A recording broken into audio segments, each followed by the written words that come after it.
এতদিন পরে আমি কয়টা দিন ছুটি পাইছি। কেন?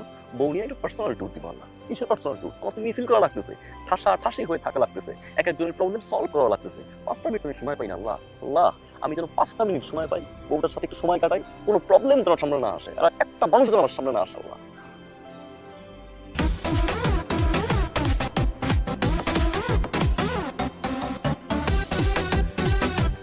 বুঝছি।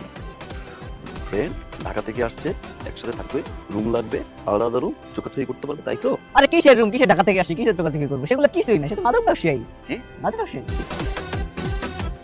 আল্লাহ, কিচ্ছু দেওয়া যায় না। দেখি তো মানুষ চেহারাটা।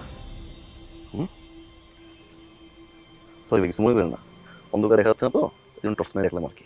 তো ফয়সাল, তোমার এই মাদক ব্যবসায়ীর সাথে কি আমার কেলা উঠছে, বুঝছে? মদ খাওয়ার কেলা উঠছে। মানে এই যে মার্টিন এনভায়রনমেন্টে আসছি তো, খোলা আকাশের নিচে বসে একটু মদ খাবো, একটু পিকনিক নিবো, এই জন্য আর কি। তারা অনেক কষ্ট করে খুঁজে নিয়ে আসছি, বাগানে জঙ্গল থেকে খুঁজে নিয়ে আসছি। এখন 6,500 টাকা দিতে হবে, সে আমার অ্যাডভান্স ছাড়া কাজ করে না। খাওয়ার পর আপনাকে হইতে দেবো। এখন তোর মদ খাওয়ার টাকা আমাদের তো দিলাম, তোর মদ খাওয়ার টাকা আমি দিলাম, প্রবলেম নেই।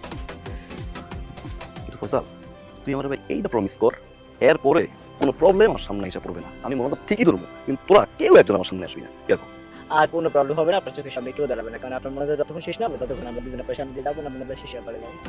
নে ফেলে যাও মাদক।